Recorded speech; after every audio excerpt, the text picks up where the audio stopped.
나는 하나님을 예배하는 예배자입니다.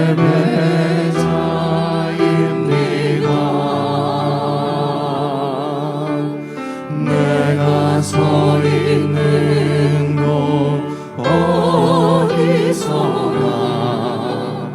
하나님을 예배합니다.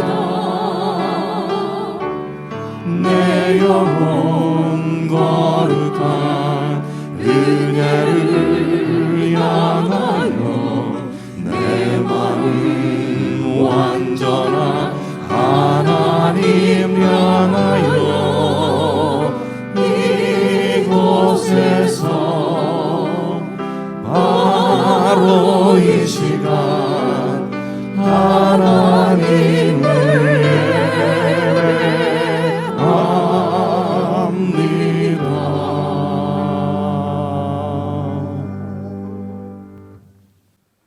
사랑하는 형제자매 여러분, 하나님을 예배하는 예배자로 부름받은 이 사건, 이보다 더 놀라운 은혜,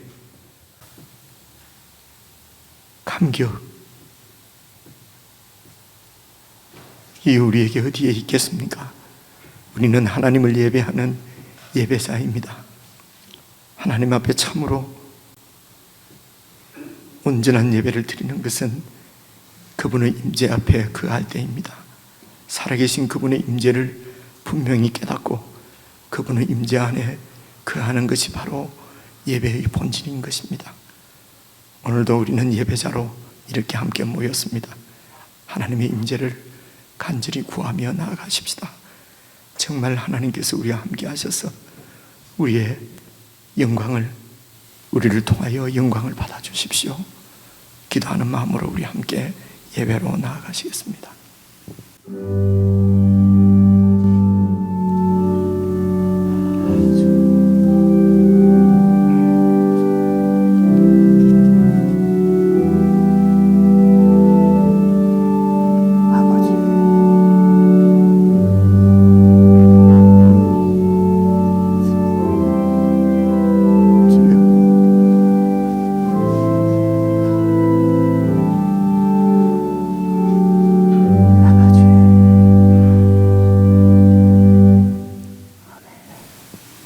사랑하는 우리 주님께서 가르쳐 주신 기도를 우리 함께 드리겠습니다.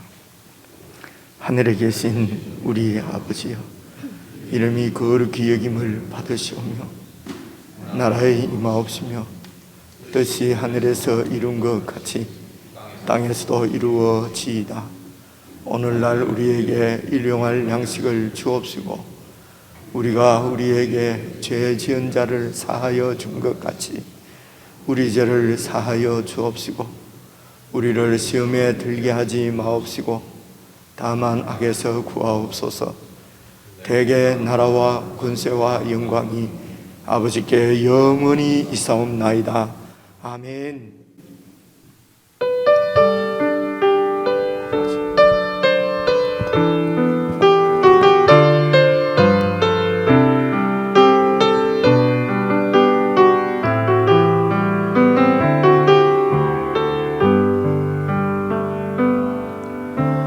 아버지 사랑 내가 노래해, 아버지 은혜 내가 노래해. 그 사랑 변함없으신 거짓 없으신 성실하신 그 사랑, 상한 갈 때 꺾지 않으시는, 상한 갈 때 꺾지 않으시는, 꺼져가는 등불 끄지 않는 그 사랑 변함없으신 거짓 없으신 성실하신 그 사랑, 사랑 그 사랑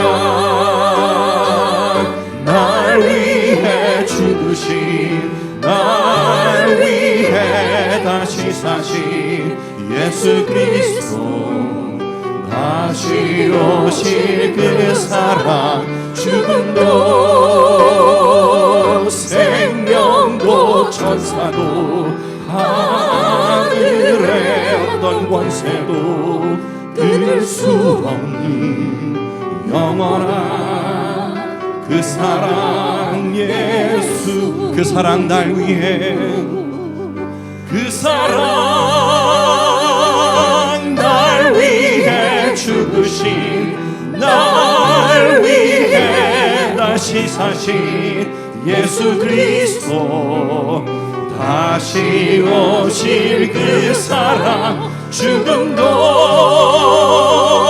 생명도 천사도 하늘의 어떤 권세도 끊을 수 없는 영원한 그 사랑 예수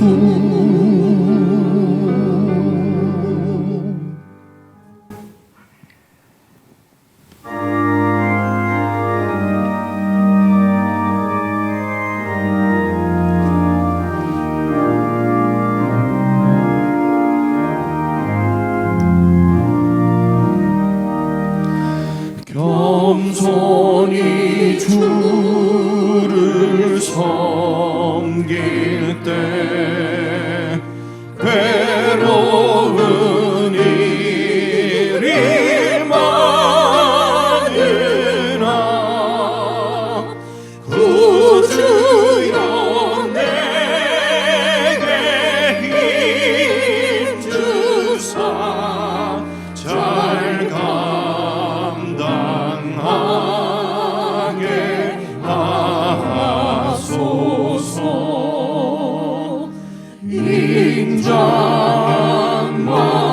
인자말을 가지고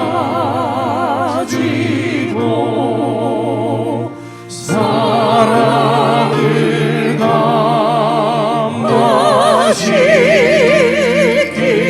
감화시키며 갈 길을 잃은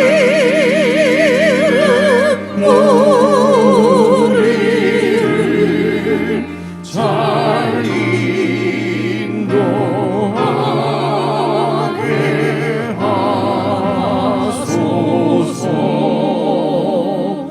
구주의 귀한 인내를 깨달게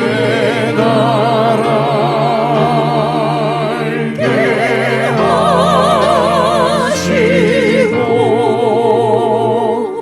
굳건한 믿음 주셔서 늘 승리하게 하소서.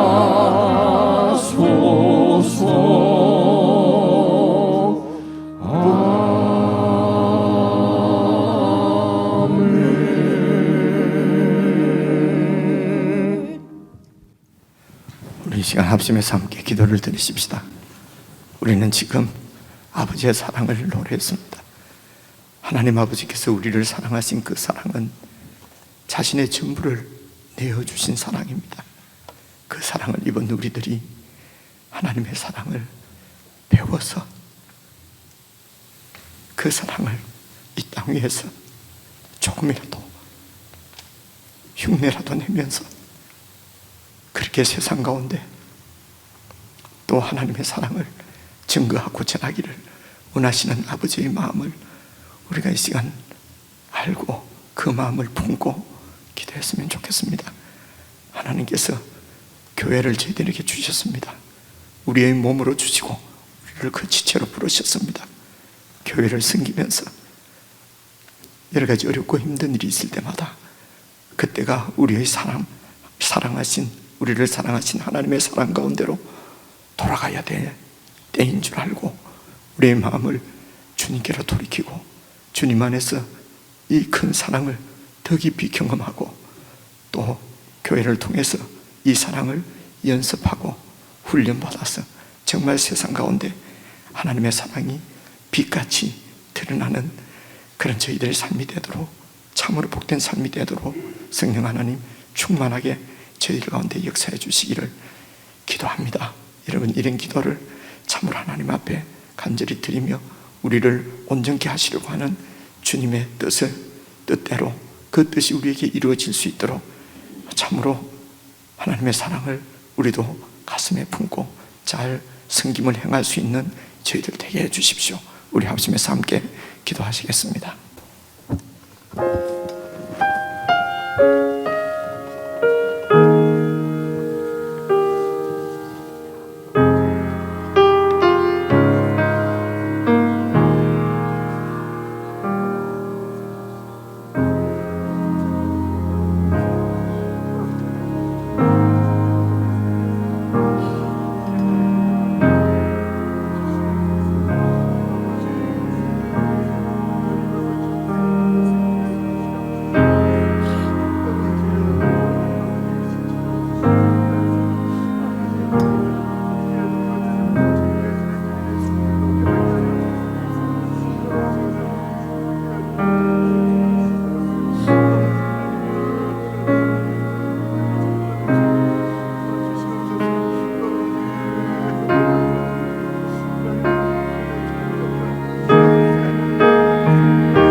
내 백성이 나를 떠나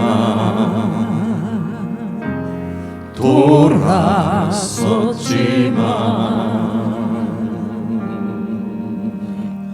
내 사랑이 내 백성을 포기 못하리. 내 모든 것 내어주고 나 그들을 얻으리라. 여호와께 돌아가자. 우린 돌아서도 그는 변치 않네. 여호와께 돌아가자. 우린 넘어져도 그 사랑 영원하네.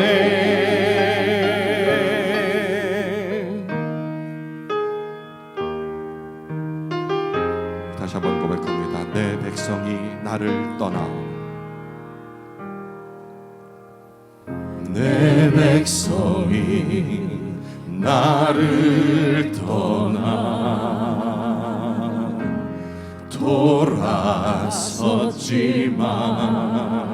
내 사랑이 내 백성을 내 사랑이 내 백성을 포기 못하니. 내 모든 것 내어주고 나 그들을 얻으리라. 여호와께 돌아가자. 우린 돌아서도 그는 변치 않네. 여호와께 돌아가자.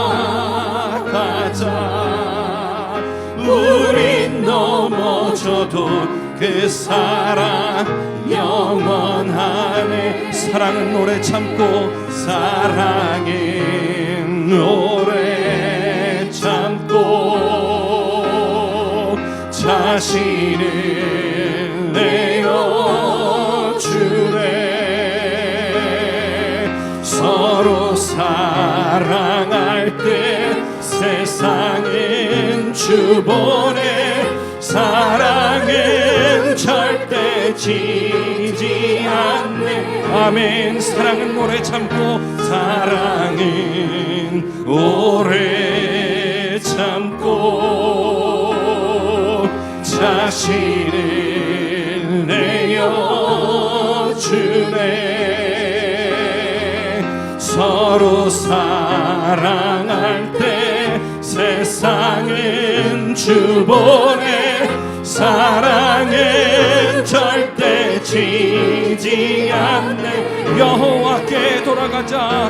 여호와께 돌아가자. 우린 돌아서도 그는 변치 않네. 여호와께 돌아가자. 우린 넘어져도 그 사랑 여호와께 돌아가자. 여호와께 돌아가자. 우린 돌아서도 그는 변치 않네. 여호와께 돌아가자. 우린 넘어져도 그 사랑 영원하네.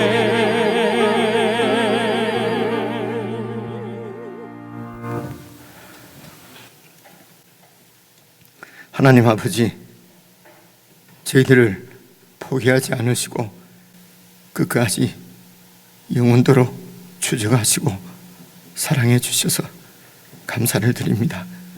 아버지 하나님, 이 하나님의 사랑이 예수 그리스도의 십자가를 통하여서 저희들에게 분명히 보여질 수 있게 하신 것도 감사를 드립니다. 하나님 아버지,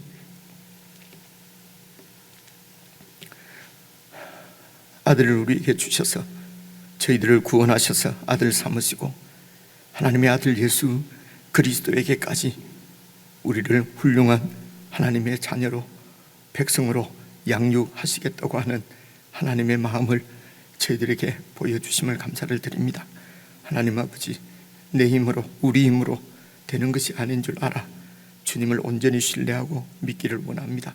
아버지 하나님, 우리의 마음이 낙심되고 또 힘들고 어려울 때 참으로 하나님 아버지께로 돌이킬 수 있는 믿음을 저희들에게 더해 주시기를 간절히 기도합니다.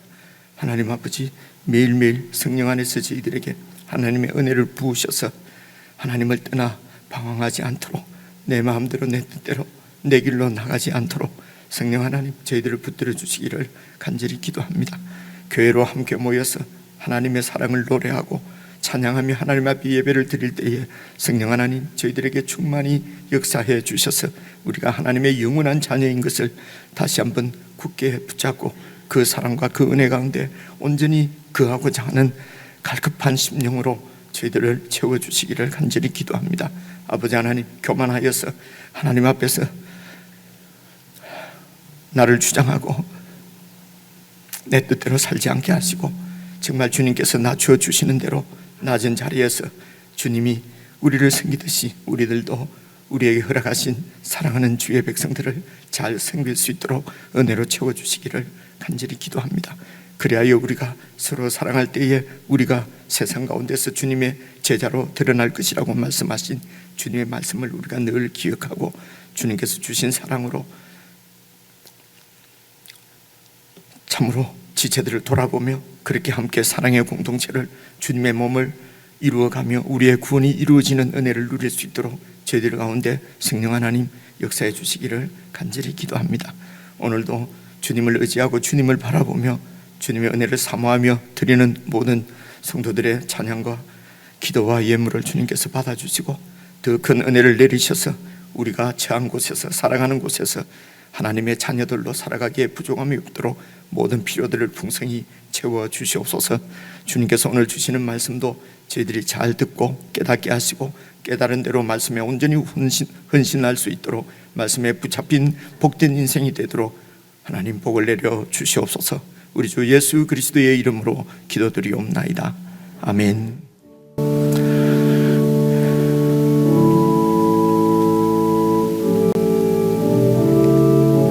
아버지,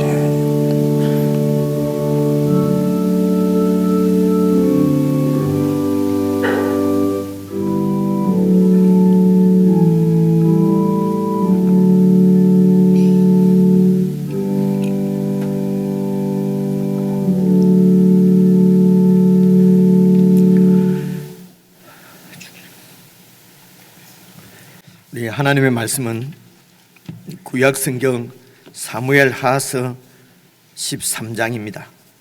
구약성경 483페이지 사무엘하서 13장 37절부터 39절까지 석절 말씀 저와 여러분이 함께 읽었으면 합니다.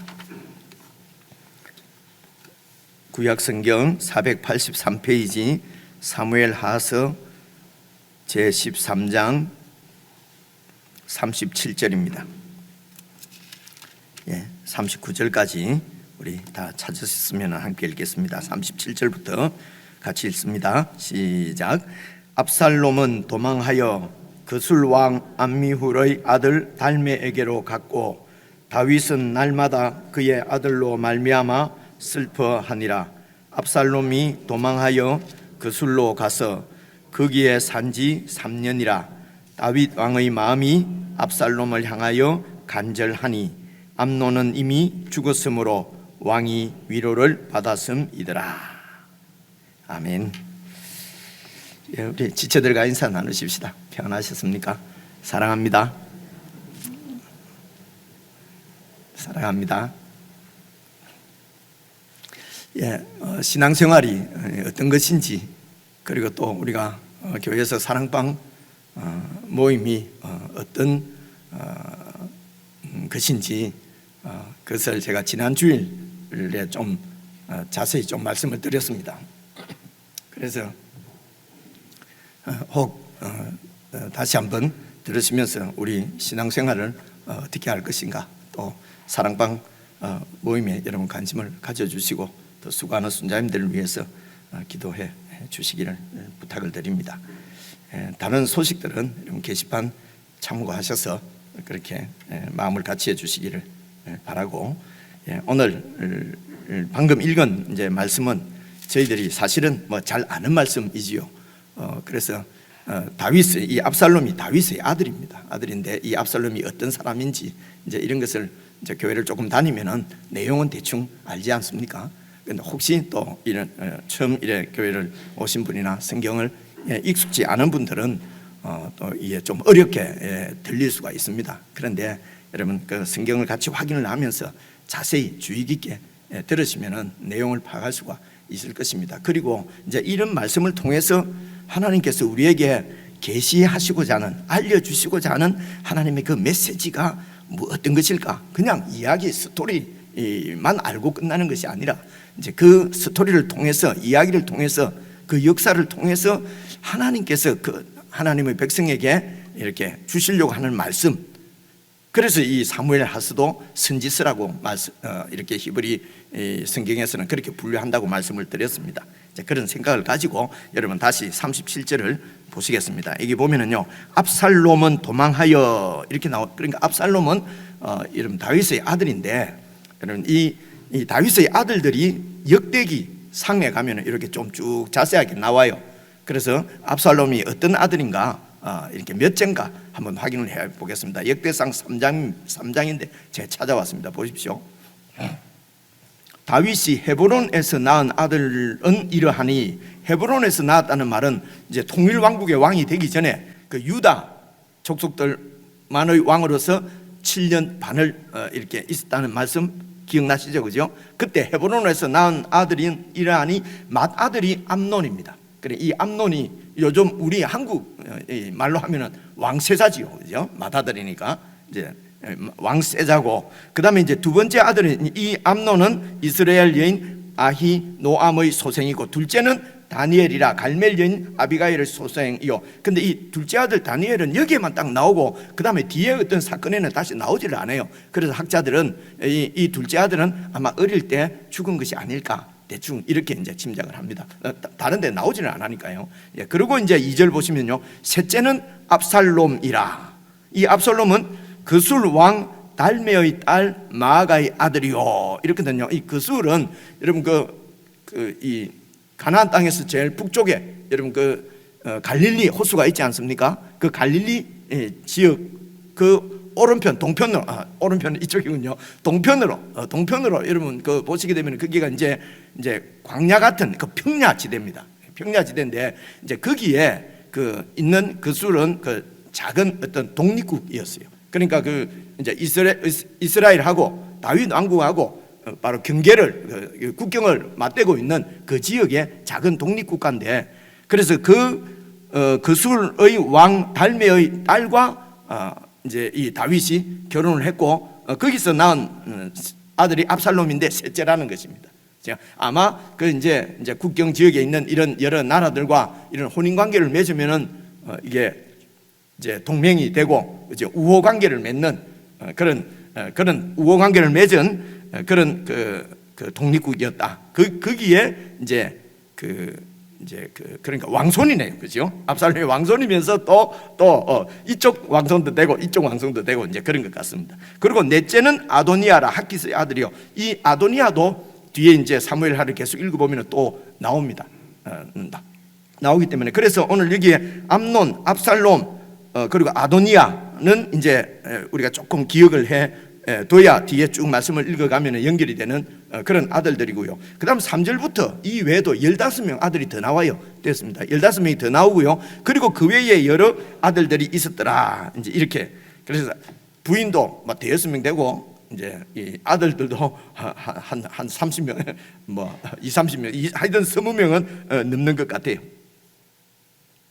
그래서 이제 이 압살롬은 왕세자 다음이다, 그죠? 다음입니다. 압살롬입니다. 그래 이 압살롬이 도망을 37절 보십시오. 다시 보시면요, 사무엘하 13절 보시면 도망을 했다 그랬거든요. 왜 이제 도망을 갔는가 하는 내용이 13장 1절부터 쭉 읽어보면 나오는데, 제가 다 읽을 여가가 없으니까요, 19절부터 한번 보시겠습니다. 13장 19절. 다말이 죄를 자기의 머리에 덮어쓰고, 죄를 머리에 덮어쓴다는 것은 극한 그런 어떤 분노 또 혹은 슬픔, 이럴 때 이제 막 유대인들이 그런 풍습이 있답니다. 그런데 이 다말이 바로 이 압살롬의 같은 그 어머니 밑에서 난 동생이었어요. 그러니까 이제 어머니들이 왕비들이 많지 않습니까, 그죠? 근데 이 다말은 압살롬의 누이 동생이었습니다. 근데 이 다말이 막 이렇게 슬퍼하고, 보십시오, 계속 보시면요, 손을 머리 위에 얹고 가서 크게 울부짖었습니다. 이유가 뭐냐면요, 첫째 아들, 이 첫째 오라버니 왕세자 암논에게 강간을 당했어요. 잘 아시는 내용, 혹시 처음 듣는 분은 집에 가서 한번 읽어보고 싶은 마음이 없습니까? 재밌다니까요, 그죠? 집에 가셔서 13장을 1절부터 쭉 한번 읽어보십시오. 어쨌든 이 동생이 강간을 당했습니다. 그죠? 그래서 20절 보십시오. 그의 오라버니 압살롬이 다말에게 이르되 네 오라버니 암논이 너와 함께 있었느냐? 그러니까 오라버니 암논에게 당한 거냐, 이런 얘기죠. 이거 좀 이렇게 완곡하게 에둘러서 말하는 표현입니다. 그러면서 보십시오. 그러나 그는 네 오라버니이니 누이야, 지금은 잠잠히 있고 이것으로 말미암아 그렇게 너무 근심하거나 막 일을 크게 만들지 말라.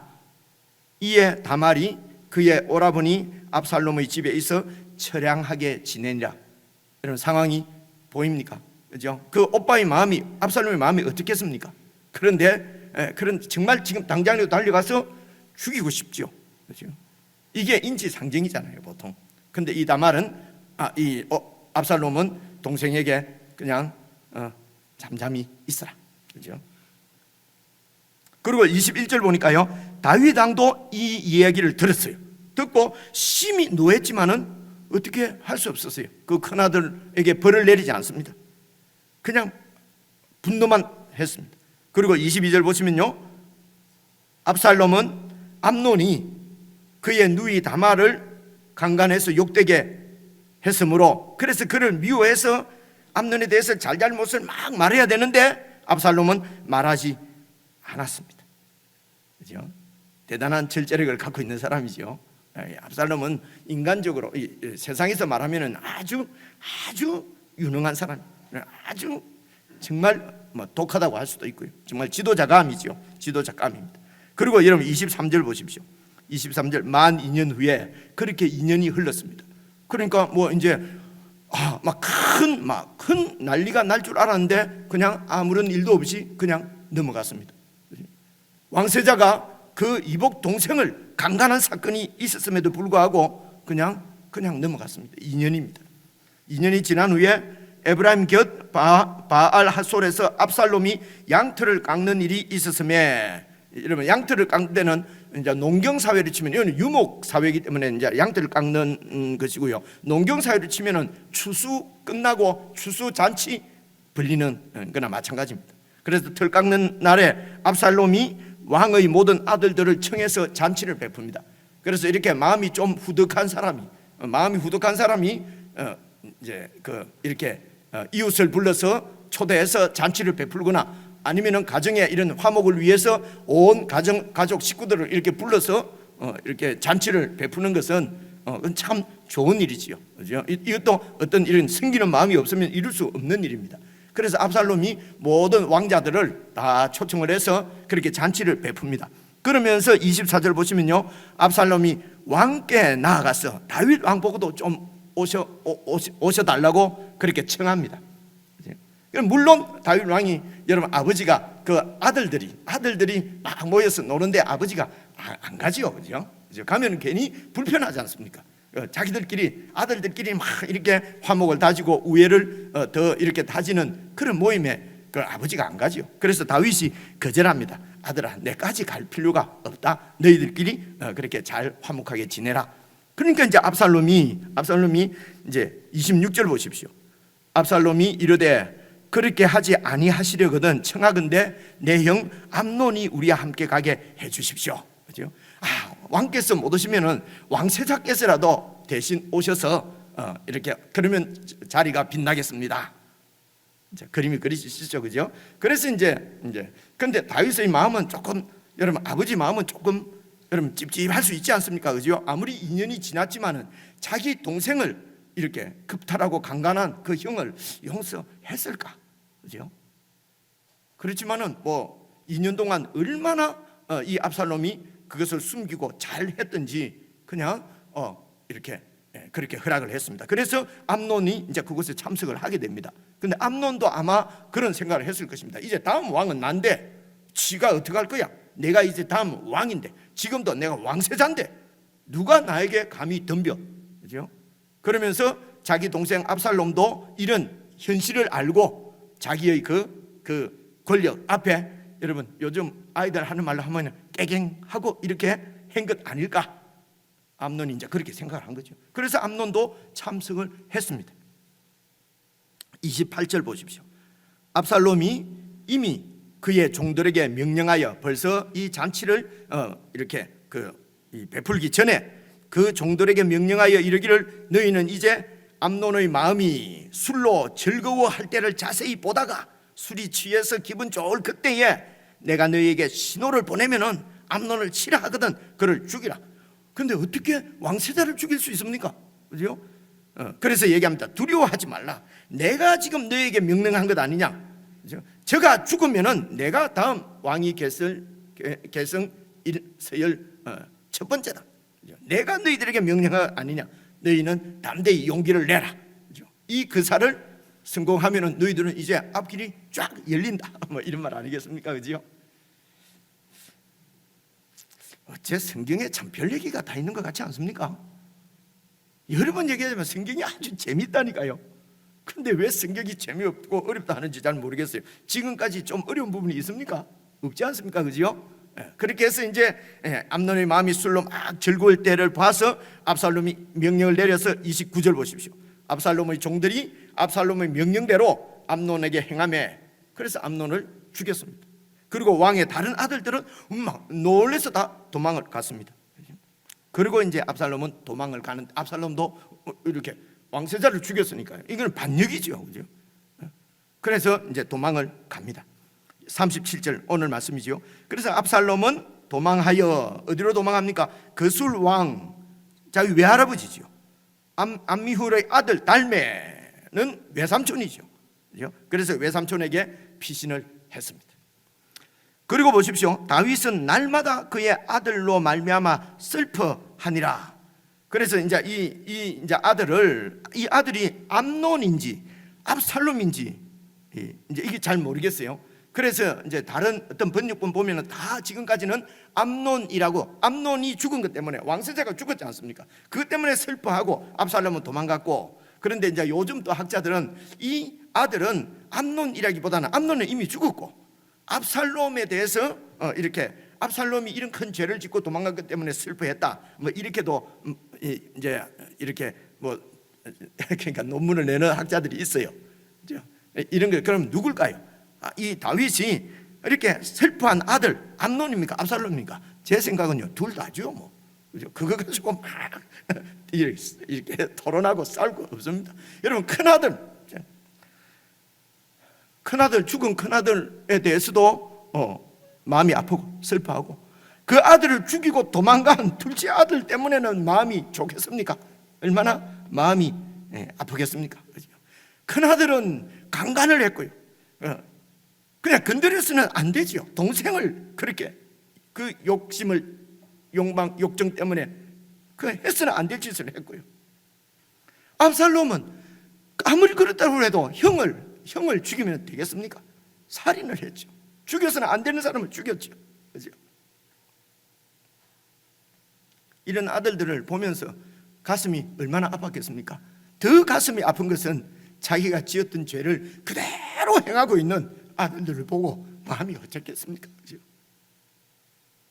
이 다윗이 범한 죄가 뭐였습니까? 우리가 다 알지만은 이 다윗이 범한 죄 이야기가 11장 12장에 나오거든요. 12장 마지막 부분을 제가 이렇게 한번 찾아왔습니다. 한번 봐보십시오. 12장입니다. 그러한데 이제 하나님이 보낸 선지자 나단입니다. 여러분 다 아시는 말씀이니까 이 말씀만 제가 찾아왔습니다. 그래서 다윗에게 와서 어찌하여 네가 이제 하나님 말씀을 전하는 것입니다.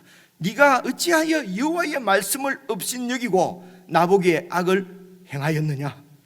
네가 칼로 햇사람 우리아를 그 충신을 쳐서 죽이고, 죽인 이유가 뭡니까? 그 아내를 빼앗고자 권력을 이용해서 자기 욕심을 채우고자 충신을 죽이고. 그래서 이 다윗이 우리아에게 죄를 짓고 바세바에게 죄를 지은 것으로, 그런데 내가 이 나라의 주인인데 이것이 다 내 것인데 이게 무슨 큰 죄냐고 생각을 했는데, 물론 일반 나라에서는 다 그렇게 하죠. 왕이 지은 죄는 다 묻히죠. 그죠? 정권을 잡으면 다 묻히죠. 그죠? 이게 세상 나라지 않습니까? 그래서 다윗도 그런 권세, 권력을 갖고 있는데 부하 하나 목숨을 취하고 부하 아내를 취했다고 해서 뭔 큰 죄일까? 그런데 여러분 이 나라는 이스라엘입니다. 하나님께서 주인이십니다. 그래서 하나님의 말씀을 업신여긴 것이, 하나님 보기에 악을 행한 것이 10절을 보십시오. 이제 네가 나를 업신여기고 하나님을 무시한 거란 말입니다. 햇사람 우리아의 아내를 빼앗아서 네 아내로 삼았은즉 칼이 네 집에서 영원토록 떠나지 아니할 것이다. 하나님이 심판을 선고하시는 것입니다. 칼이 서로 물고 죽이고 서로 해치는 그런 칼이 네 집에서 영원히 떠나지 않을 것이다. 됐습니다. 이 하나님의 심판 선고를 듣고, 형벌 선고를 듣고 다윗이 깜짝 놀랐습니다. 그 말씀을 듣고 그때서 정신이 번쩍 들었습니다. 내가 하나님을 떠나 있었구나. 작을 때, 아무것도 아닐 때, 목동일 때, 쫓길 때, 고난 중에 있을 때는 그렇게 하나님을 의지하고 하나님과 함께 지내고 하나님 안에서 살았는데, 내가 이제 왕이 되고 권세가 있고 힘이 있으니까 겉으로는 무슨 성전을 짓는다 그러고 무슨 법궤를 모셔오고 예배를 드리고, 그러니까 하나님을 잘 섬기는 이스라엘의 왕인데, 왕으로 보였는데 내 마음은 하나님을 떠나 있었구나. 하나님 앞에 산 것이 아니었지요. 하나님이 없었지요. 하나님을 무시한 것이죠. 그래서 정신이 번쩍 든 다윗이 하나님 앞에 회개하고 눈물로 회개하고 기도하는 내용이 여러분 잘 아시는 대로 시편 51편입니다. 51편을 다 읽을 수는 없고요. 제가 한두 군데만 찾아왔는데 한번 봐보십시오. 시편 51편 1절 2절 보십시오. 하나님이여, 주님의 인자를 따라서 내게 은혜를 베푸시고 주님의 많은 그 긍휼을 따라서 내 죄악을 지워주소서. 나의 죄악을 맑게 씻으시며 나의 죄를 깨끗이 제하여 주십시오. 시편 32편을 한번 봐보십시오. 여러분 한 개 넘겼어요, 방송실. 그 다음 시편 32편 보니까요, 내가 입을 열지 아니할 때에 종일 신음함으로 내 뼈가 쇠하였도다. 내가 주님의 손이 주야로 나를 누르시오니 내 진액이 다 빠져나가서 여름 가뭄에 마른같이 되었나이다. 내가 이르기를 내 허물을 여호와께 자복하리라. 내가 하나님 앞에 회개하리라 하고 주께 내 죄를 아뢰고 내 죄악을 숨기지 아니하였더니 곧 주께서 내 죄악을 사하셨나이다. 그래서 하나님의 이 용서, 하나님의 죄사함의 은혜를 잊고, 그리고 그 앞에 말씀 보십시오. 51편 10절 보십시오. 51편 10절 보시면요, 하나님이여, 내 속에 정한 마음을 창조하시고 이제 나를 용서하실 뿐만 아니라 내 속에 이제는 정말 깨끗한 마음을 창조하시고 내 안에 정직한 영을 새롭게 좀 해주십시오. 나를 주님 앞에서 쫓아내지 마시고 주님의 성령을 내게서 거두지 마시고 한 번만 용서해 주십시오. 주님의 구원의 그 즐거움을 내게 회복시켜 주시고 자원하는 심령을 주셔서 나를 붙들어 주십시오. 정말 이제는 주님 앞에서 살겠습니다. 그래서 침상에 베개가 다 젖도록 울며 기도하고 회개를 했습니다. 이런 회개 후에 이렇게 하나님과의 관계가 이제 회복되어지는 이런 은혜를 누린 후에, 그 다음에 여러분 사무엘하 계속해서 12장, 이제 사무엘 12장인데요 제가 찾아왔습니다. 이어서 그 앞에서 하나님께서 막 심판의 선고를 내리시고, 그 다음 절이 이제 사무엘하 12장 13절이거든요 보시면요, 다윗이 나단에게 이르되, 다윗이 이제 나단에게 얘기를 합니다. 내가 여호와께 죄를 범하였노라 하매 나단이 다윗에게 말하되 여호와께서도 당신의 죄를 사하셨나니 당신이 죽지 아니하려니와. 조금만 두십시오. 여기 보십시오. 내가 여호와께 죄를 범하였노라 하니까 나단이 네 죄를 용서받았다, 이렇게 하나님이 사해 주셨다 말 한마디 딱 하면은 이렇게 용서 딱 해주시는 걸로 여러분 이렇게 이 성경을 보면 오해할 수 있잖아요. 근데 이렇게 간단하게 내가 여호와께 죄를 범하였노라 한마디 말만이 아니고, 방금 우리가 시편 51편 32편에서 살펴본 대로 정말 하나님 앞에 주의 성령을 거둘까 봐, 나를 그냥 하나님이 내칠까 봐, 그렇지? 하나님께서 나를 쫓아내실까 봐 하나님 앞에 간절하게 기도하고 회개하고 완전히 마음을 하나님께로 돌이킨 것을 얘기합니다. 그렇죠? 이렇게 하니까 나단이 다윗에게 말하되 여호와께서도 당신의 죄를 사하셨습니다. 하나님께서 당신을 용서해 주셨습니다. 받아주셨습니다. 됐습니다. 이렇게 하나님께서 다윗의 죄를 여러분 용서하셨습니다. 그죠? 죄를 용서하시면은 그 죄 때문에 내린 형벌도 거두시는 게 맞지요. 그죠?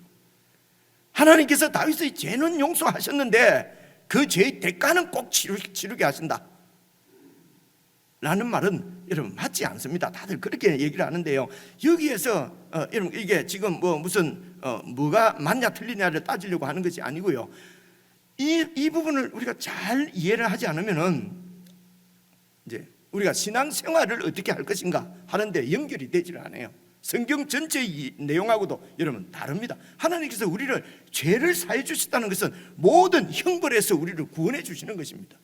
죄 용서함을 받았다면 이제는 더 이상 죄에 대한 대가를 치르지 않아도 되는 것입니다. 보십시오. 여러분 죄를 짓고 감옥에 있습니다.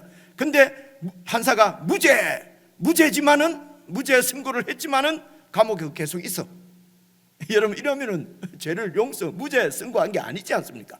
무죄를 받았으면은 감옥에서 풀려 나와야죠. 그죠?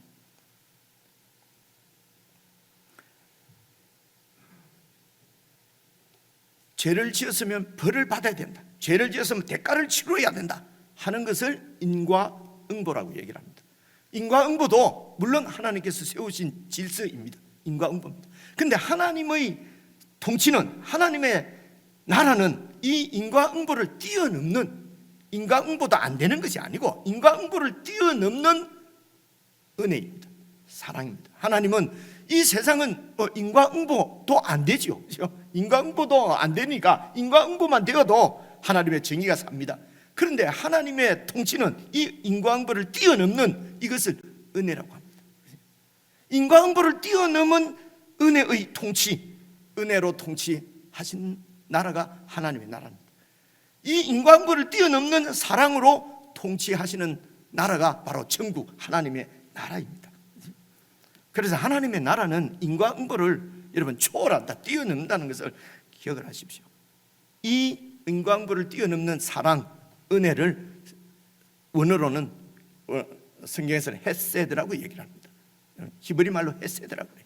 그래서 이 헤세드는 그냥 사랑, 그냥 은혜가 아니고요. 이 헤세드의 은혜와 사랑과 인자와 자비는 언약에 기초를 합니다.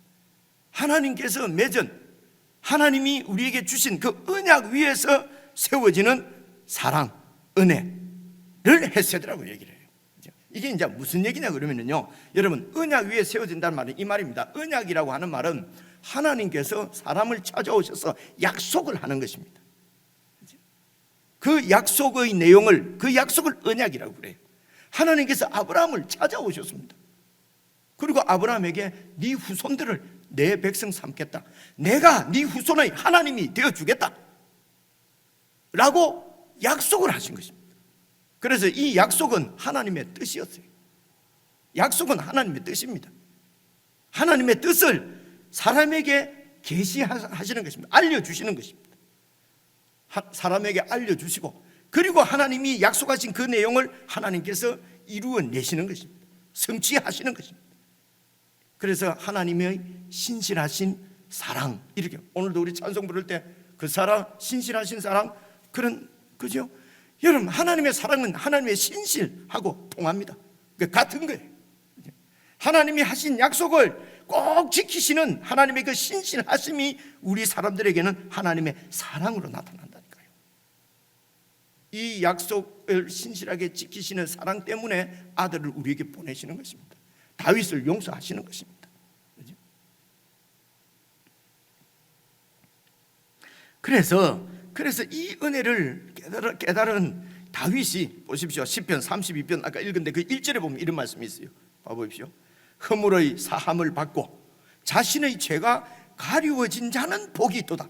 허물의 사함을 받고 자신의 죄가 가려진 자는 복이 있다. 죄를 지었지만 이제 벌 안 받고 아이고 살았다, 천당 가는구나. 여러분, 이것이 바로 복이겠습니까? 여러분, 허물의 사함을 받고 자신의 죄가 가려진 자는 복이 있도다. 이 말씀은요, 내가 하나님의 그 은혜의 통치 가운데, 하나님의 사랑 가운데 있게 되는, 그 하나님의 사랑을, 은혜를 받고 사는 그런 하나님의 사랑을 생각하고 그 하나님의 사랑이 나에게 임한 것이 복이라는 것입니다. 이스라엘 백성에게 여러분 하신 하나님의 약속이 뭡니까?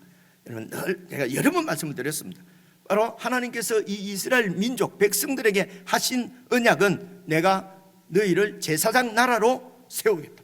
거룩한 백성으로 삼아서 거룩한 백성 되게 해서 이 세상에 제사장 나라로 세우시겠다. 그 나라를 어디에 세우신다고요? 이 땅 가나안 땅에서 세우겠다. 이게 하나님께서 모세에게 하신 약속이에요. 모세를 통해서 이스라엘 백성들에게 하신 약속이 너희를 가나안 땅으로 인도해서 그곳에서 거룩한 백성으로 세우고 제사장 나라로 만들겠다는 것입니다. 이게 하나님의 약속입니다. 그래서 이제 가나안 땅을 향해서 갑니다. 가는 그 광야를 지나서 40년 광야를 지나고, 그리고 이제 가나안 땅에 들어가기 직전에 이제 하나님께서 모세를 통해서 그 백성들에게 설교하신 내용이 여러분 신명기인데요. 그 신명기 8장 1절을 찾아왔습니다. 여러분 잘 한번 봐보십시오. 8장 1절을 보면 이렇게 되어 있어요. 보십시오. 내가 오늘 명하는 모든 명령을 너희는 지켜 행하라. 그리하면 너희가 저 땅에 들어가서 살고 번성하고 여호와께서 너희의 조상들에게 맹세하신 약속하신 맹세하신 하나님이 약속하신 것은 맹세입니다. 하나님이 무슨 맹세는 우리 같이 믿지 못할 우리들이 맹세하는 거죠. 하나님이 맹세를 하시겠습니까? 근데 하나님이 맹세하십니다. 하나님이 조상들에게 꼭 주시겠다고 약속하신 맹세하신 그 땅에 들어가서 그것을 차지하리라. 그래서 그 땅을 차지해서 부동산 부자가 되게 해주겠다라고 하는 얘기가 아니고 그 가나안 땅에서 하나님의 제사장 나라, 바로 거룩한 하나님의 백성으로 그곳에서 세워지게 하겠다는 하나님의 약속인 것입니다. 그래서 하나님께서 이 약속을 성취하시고 지키시기 위해서 이제 계속해서 보시면요, 8장 2절입니다. 이어서 이렇게 얘기합니다. 그래서 네 하나님, 거룩한 백성으로 만드시는 하나님의 약속을 지키시기 위해서, 그 백성을 거룩한 백성으로 만드시기 위해서 이렇게 하십니다. 네 하나님 여호와께서 이 40년 동안에 네게 광야 길을 걷게 하신 것을 기억해라. 이유가 뭐냐? 이는 너를 낮추시고, 여러분 이스라엘 백성들은 그 바로의 종살이 했습니다. 그렇죠? 여러분 그 노예보다도 더 낮은 백성이 어디 있습니까? 그 이스라엘 백성들은 모르긴 몰라도 이집트에서 출애굽할 때에 이제는 우리가 하나님의 백성이 되고 높은 나라가 되고 높은, 그죠? 그런 높은 사람이 되겠구나, 뭐 그런 기대를 안고 나오지 않겠습니까? 그런데 그 종인 이스라엘 백성들을 여러분 그 광야길에서 길을 걷게 하신 것은 이는 너를 낮추시고 너희를 시험해서 네 마음이 어떠한지, 하나님의 명령을 지키는지, 하나님이 주신 언약을 지키는지 안 지키는지 알려고 하심이라. 여러분 낮아지지 않으면 하나님 말씀을 지키지 않습니다. 하나님 말씀들은 안 삽니다. 봐보십시오. 여러분 높아지면, 교만하면 하나님을 그렇게 잘 섬기다가도 다윗을 보십시오. 높아지니까, 교만하니까, 높아지니까 교만해지고, 그러니까 하나님 말씀도 업신여기고, 하나님을 업신여기고 해서는 안 될 짓을 행하는, 그래서 하나님께서 그들을 거룩한 백성으로 만들기 위해서 낮추십니다. 3절 보십시오. 너를 낮추시고 너를 줄이게 하시고, 또 너도 알지 못하는 네 조상들도 알지 못했던 만나를 매일 아무런 농사도 짓지 않고 요리도 안 하는데 하나님께서 그냥 내려주시는 것만 가지고 먹게 하신 것은 사람이 떡으로만 사는 것이 아니다. 그래서 인생은 떡에다가 목숨을 걸고 경제에다가 목숨을 걸고, 그죠? 잘 사는 거예요. 잘 먹고 잘 사는데 목숨을 걸고 그것만 갖고 사는 것이 아니다. 여호와의 입에서 나오는 모든 말씀으로 사는 줄을 너희들이 알게 하려고, 여호와의 입에서 나온 모든 말씀, 그 약속을 지키는 것이 진짜 영원한 이런 생명인 줄 알게 하려고. 그래서 이 말씀을 잘 순종하는, 됐습니다, 말씀을 잘 순종하는 거룩한 백성으로 이스라엘 백성들을 양육하시기 위해서, 그래서 계속 신명기 8장 바로 그 다음 절 읽어보시면요 이렇습니다. 봐보십시오. 너는 사람이 그 아들을 징계하는 것처럼, 사람이, 아버지가 자기 아들을 사람들이 징계한단 말입니다. 이제 훈계한다, 그죠? 징계한다, 그죠? 그래서 아버지가 아들을 징계하는 것은 이거는 형벌이 아닙니다. 죄를 지었기 때문에 대가를 치르게 하는 것이 아니에요, 그죠? 징계한다는 것은 교육하는 것입니다. 양육하는 것입니다. 아버지가 자기 아들을 양육하기 위해서, 훌륭한 자기 아들로, 훌륭한 사람으로 양육하기 위해서 여러분 징계하는 것입니다. 사람이 그 아들을 징계하는 것처럼 네 하나님 여호와께서 너를 징계하는 줄 마음에 생각하고 네 하나님 여호와의 명령을 지켜서 그의 길을 따라가며 그를 경외할지니라. 정말 어른들을 공경하고 이제 사람들이 말입니다, 그죠? 그리고 아버지 말씀을 잘 듣는, 그렇게 해서 이제 이 땅의 아버지는요, 내가 행한 그런 실수를 내 아들은 다시 행하지 않고, 그래서 아버지 말을 잘 듣는 그런 백성으로, 그런 아들로 만들기 위해서 징계한다, 훈련한다, 양육한다, 이렇게 이해를 하시면 되겠습니다. 그래서 부모들이 자식을 사랑으로 양육합니다. 그래서 그 부모 자식을 양육하는 그 사랑 안에는요 징계가 들어 있습니다. 매를 때리는 것입니다, 그죠? 이 부분을 잘 이해를 하시면 좋겠습니다. 그래서 뭐가 좀 안 풀리면 내가 또 무슨 죄를 지었나? 죄의 대가로 하나님이 나를 이렇게 괴롭게 하고, 죄의 대가로 무슨 이런 일이 자꾸 우리 집에서 일어나고, 내가 죄를 지었더니만 또 그런 하나님은 늘 우리를 형벌하시고 죄의 대가를 치르시게 하시는 하나님은 인과응보의 하나님이죠. 인과응보의 신은 하나님이 아니라도 많이 있습니다. 왜 강조하냐면요, 그래서 하나님을 그냥 쉽게 버릴 수 있다니까요. 하나님이 세상에 있는 인과응보의 다른 신하고 같네, 그죠? 이런 얘기를 정말 스카입니다. 종교학하는 분들한테 제가 하도 많이 들어가지고요, 제가 저쪽에 있을 때요. 그래서 그러니까 하나님이나 이 세상 신이나 세상 살아가는 원리나 똑같다는 것입니다. 그죠? 그렇지 않습니다.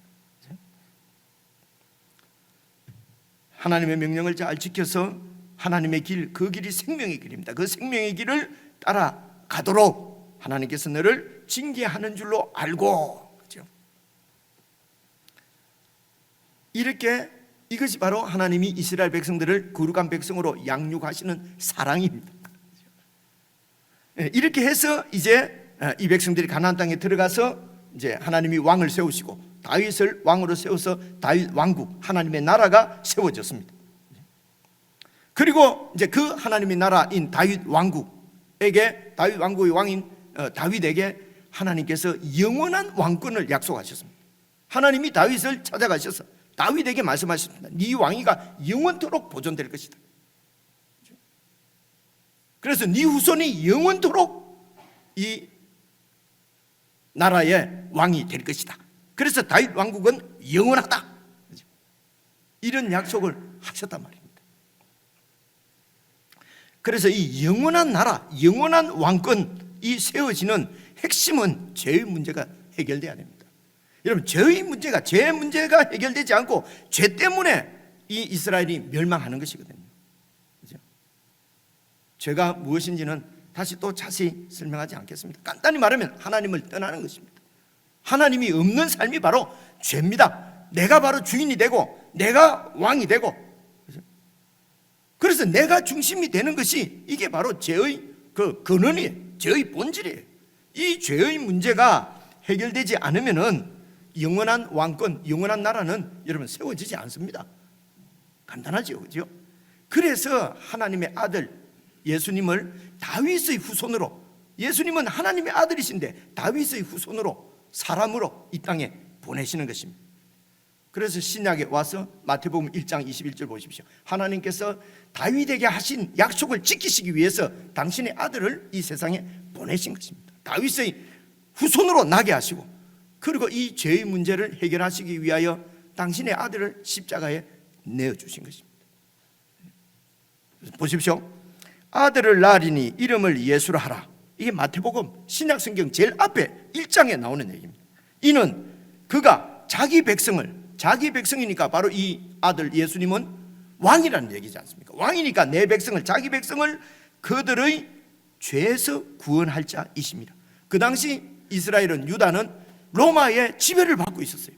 로마로부터 해방시키고 로마로부터 그들을 구원하는 이 세상에 속한 정치적인 왕이 아니라 그들의 죄에서 구원하시는 영원한 왕이시라는 것입니다. 예수님이. 그래서 예수님께서 이 땅에 영원한 왕으로 오신 것은 됐습니다. 오신 것은 그렇게 해서 이 백성들의 죄의 문제를 해결하시기 위해서 당신을 화목 제물로 십자가에 내어주시고 영으로 부활하셔서 영원한 왕이 되신 것입니다. 이 땅에 속한 왕이 아니라 하늘에 속한 왕이 되신 것이죠. 이 내용을 설명하는 것이 여러분 신약성경 전체입니다. 그 중에서도 제가 히브리서에 있는 말씀을 몇 말씀 찾아왔습니다. 우리 생각을 정리하기 위해서요. 히브리서 10장입니다. 10장 보십시오. 또 예수 그리스도의 십자가의 보혈로 하나님께서 그들의 죄와 그들의 불법을 다 용서하시고 내가 다시는 그 죄와 불법을 다시는 기억지 아니하리라. 기억도 안 하는데 죄의 대가를 치르게 하시겠습니까? 이제는 우리가 지은 죄는 기억도 안 하시는데요, 완전히 안 지은 것처럼, 없는 것처럼 깨끗하게 하시는 것입니다. 그렇기 때문에 이것들을 사하셨은즉 다시 죄를 위해서 제사를 드리고 다시 죄를 위해서 이렇게 제사 드릴 것이 없느니라. 그죠? 이렇게 우리를 저를 보고 한번 있어 보세요. 그래서 제가 이래 하면 딱 끄고 그렇게 정신을 딱 차리고 다 됐다. 저를 주목할 거 아닙니까? 네. 이런 게 양육입니다. 훈련이란 말입니다. 그죠? 이렇게. 그래서 보십시오. 예수 장친 아들의 피로 이렇게 우리를 정결하게, 죄 가운데서 정결하게 하시고, 그리고 영원하신 하나님 당신의 자녀로 우리를 삼으셨습니다. 그래서 우리가 하나님을 아버지라고 부르지 않습니까? 우리는 하나님의 아들이요 딸이라고 말씀하지 않습니까?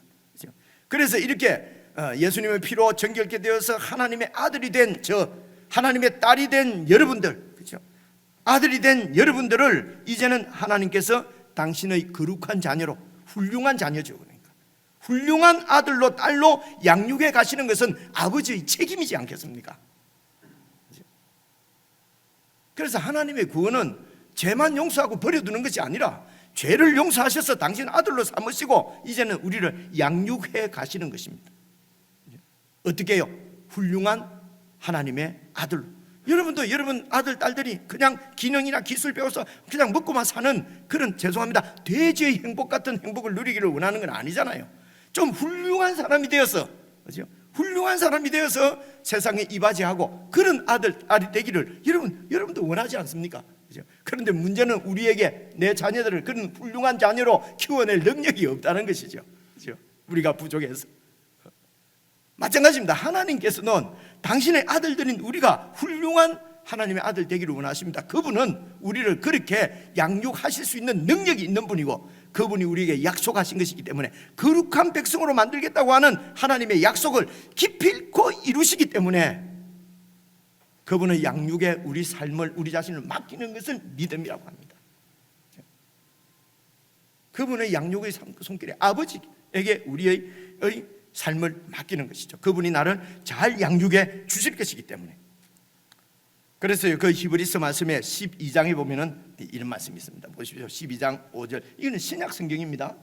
하나님께서 저와 여러분을, 당신의 아들, 딸인 저와 여러분들에게, 아들들에게 권하는 것이, 사람들이 아들들에게 권한 것 같이 너희에게 권면하신 말씀도 있었도다. 일러스되 내 아들아, 주의 징계하심을 경히 여기지 말며 그에게 꾸지람을 받을 때에 낙심하지 말라. 하나님께서 우리를 양육하시기 위해서 징계도 하십니다. 꾸지람도 하십니다. 이때에 낙심하지도 말고 경히 여기지도 마라. 그래서 우리에게 어떤 어려움이 있고 문제가 있고, 그렇죠? 감당할 수 없는 고난이 닥치고, 내가 무슨 죄를 지어서 또 하나님이 벌 주시나가 아니고, 하나님께서 이런 어려움들, 고난을 통해서 나를 양육하신다. 하나님, 내가 어떤 사람으로 어떻게 무엇을 배우고 무엇을 훈련해서 어떤 사람이 되기를 원하십니까? 그렇죠? 내가 이곳에서 이 어려움을 통해서, 이 고난을 통해서 하나님이 저에게 주시는, 뜻하시는 말씀 어떻게 되기를 원하십니까? 하나님의 뜻을 묻는 것이죠. 그렇죠?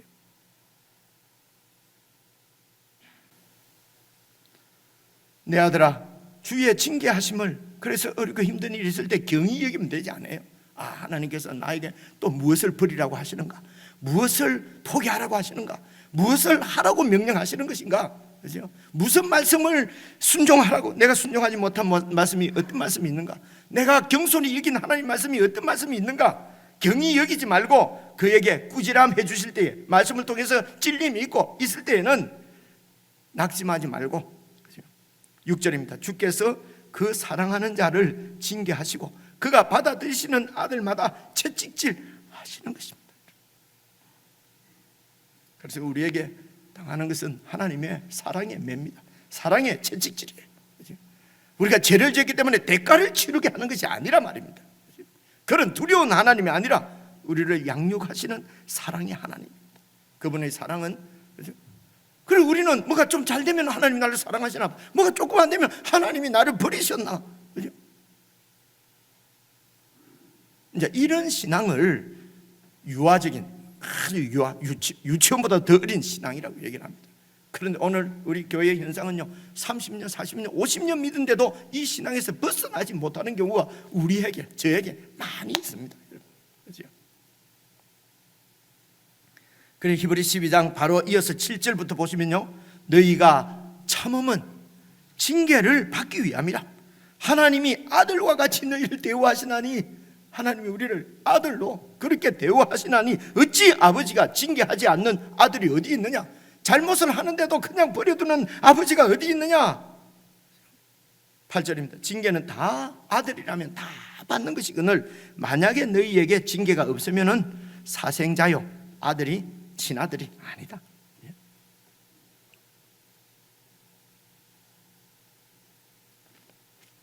이어서 히브리서 말씀이 이렇게 나옵니다.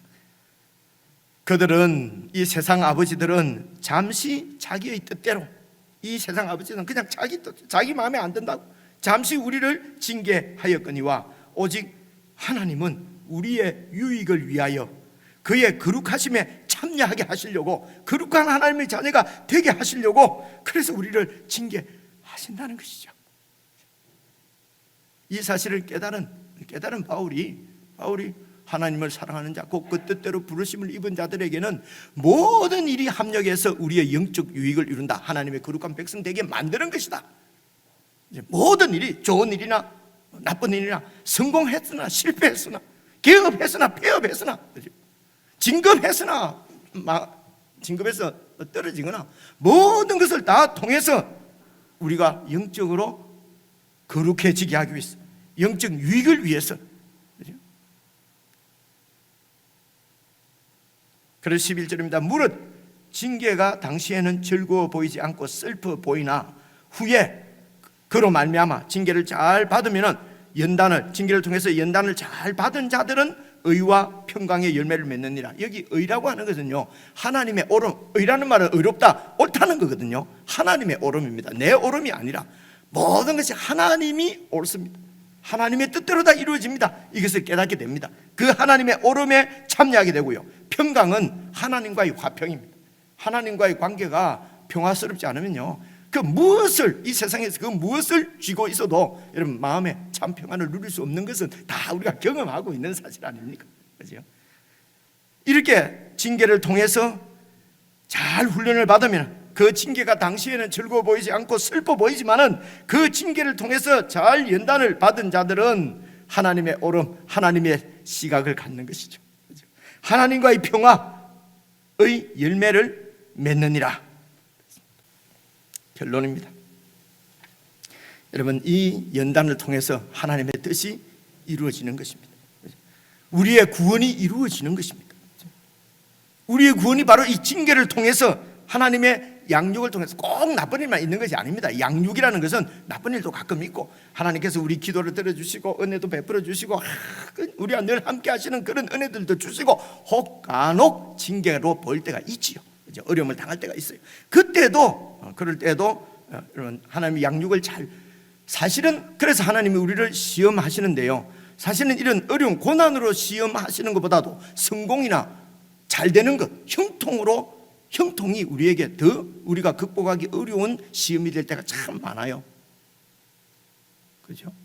그래서 시험을 갖다가 꼭 이렇게 나쁜 안 좋은 일로만 생각하지 마시고요, 잘 될 때, 형통할 때, 성공할 때, 높은 자리에 있을 때 이 시험을 잘 극복하면은 정말 하나님의 훌륭한 백성이 되는 것입니다. 다윗이 그 훈련을, 시험을 받은 것이죠. 계속해서 하나님이 그렇게 양육해 가시는 것이죠. 아들들이 다윗이 죄를 지었기 때문에 하나님이 벌을 주셔서 그런 아들들이 문제를 일으키는 게 아니라, 그들도 하나님을 떠나는 죄인들은 다 똑같이, 죄인들은 그렇게 살아요. 하나님 없이 사는 인생이 자기 욕심, 욕정을 채우기 위해서 해서는 안 될 짓을 하는 거예요. 그런 아들들을 보면서 양육을 받는 것이죠. 가슴이 너무 아픈 거죠. 정말 하나님을 모시고 하나님 앞에서 사는 것이 제일인데, 그래서 자신도 양육하고, 그리고 이 아들들도 정말 저 하나님 은혜를 베풀어 주셔서 정말 저 죄 가운데서 돌이켜서 내가 내 죄를 통해서 하나님께서 나를 용서해 주시고 양육해 가시는 것처럼 내 아들들도 하나님 양육해 주십시오. 내 힘으로 할 수 없어서 그 아들을 하나님의 양육에 맡기는 그런 마음으로 아들들을 바라보지 않았겠습니까? 그래서 이제 사무엘하 오늘 읽은 13장 제일 마지막 절 한번 봐보십시오. 39절입니다. 13장 39절. 다윗 왕의 마음이 압살롬을 향하여 간절하니 암논은 이미 죽었으므로 왕이 위로를 받아서 이제 이미 죽었으므로 한 3년 5년 이렇게 세월이 지나면서 마음에 그냥 암논은 그렇게 죽었고, 이제 다음에 왕이 될 이 압살롬이 뭘 향하여 간절한 마음은 뭐겠습니까? 이 압살롬이 참으로 하나님의 양육을 잘 받아서 하나님께로 온전히 돌이켜서 절대로 하나님을 떠나지 아니하고, 하나님을 떠나 있다면 하나님의 부르심을 듣고 징계와 채찍을 통해서 하나님의 징계인 줄 알고 마음을 돌이키고 여호와께로 돌아오는, 그래서 여호와의 임재 앞에서 코람대로 하나님 앞에서 살아가는 삶이 정말 그에게도 복이고 이 나라를 통치할 수 있는 참된 왕이 될 수 있을 텐데, 압살롬을 향하여서 간절한 마음, 그것은 하나님께로 돌아오기를 바라는, 하나님의 통치 가운데 있기를 바라는 아버지의 마음 아니겠습니까? 이런 마음이 하나님 아버지가 우리를 향한 마음이라고 생각을 합니다. 여러분 사시면서 잘 될 때, 형통할 때 교만해지지 않도록 하나님의 그 경계를, 하나님의 말씀을 잘 묵상할 수 있으면 좋겠습니다. 여러분 혹 어렵고 힘든 시험 가운데 있는 분들이 있습니까? 낙심되고 좀 어려워 보이지만은 여러분 그런 어려움을 통해서 하나님의 뜻을 잘 살피시고 그렇게 해서 정말 겸손해지고 낮은 마음으로 주님과 동행하시면은 그것이 영생을 누리는, 영원한 생명을 누리는 여러분의 복이 될 것입니다. 하나님을 사랑하는 자, 뜻대로 부르심을 입은 자들은 모든 일이 합력해서 유익을 이루는 그런 은혜가 여러분들에게 늘 함께 하시기를 주님의 이름으로 축원합니다. 기도하겠습니다. 하나님 아버지, 저희들을 자녀 삼아 주셔서 아들, 딸로 입양해 주시고 맞아 주셔서 정말 감사합니다. 우리가 말로만 입으로만 하나님을 아버지라 부르는 것이 아니라 참으로 하나님께서 우리를 잘 양육하실 줄 믿고 하나님께 내 모든 삶을 의지하고 하나님 말씀을 잘 듣고 징계와 경계를 잘 받아서 정말 훌륭한 하나님의 백성이 되어 하나님께는 효도를 하고 세상 가운데는 하나님의 영광을, 가문의 그 영광을 전하는 참된 참으로 훌륭한 하나님의 아들, 딸들 다 될 수 있도록 은혜를 베풀어 주시옵소서. 예수 그리스도의 이름으로 기도드리옵나이다. 아멘.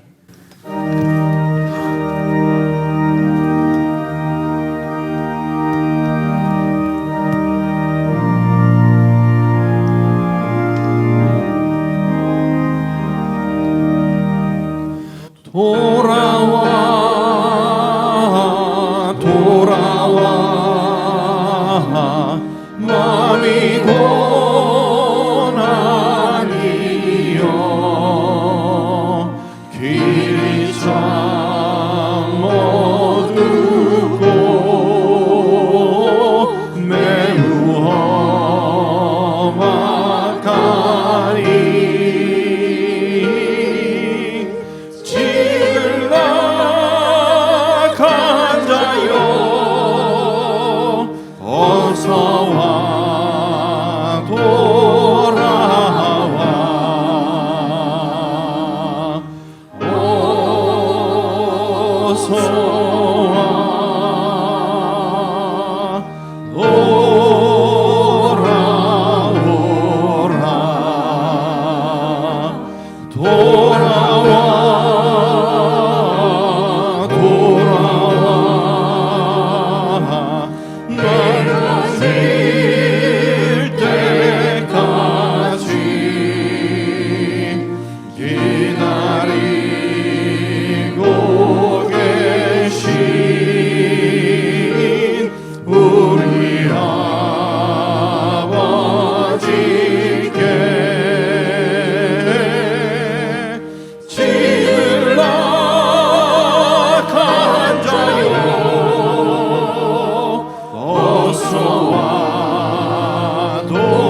우리들을 아버지께로 인도하시기 위하여 이 세상에 오신 우리 주 예수 그리스도의 은혜와 우리를 영원한 자녀 삼아주신 하나님 아버지의 그 크신 사랑과 늘 아버지께로 마음을 돌이킬 수 있도록 저희들과 함께 해주시는 성령님의 교제 견토 함께 하심이 참으로 겸손한 마음으로, 가난한 마음으로, 낮은 마음으로 주님의 사랑의 양육을 잘 받기를 원하는 모든 주님의 자녀들에게 영원 무궁토록 함께 하시기를 간절히 축원하옵나이다.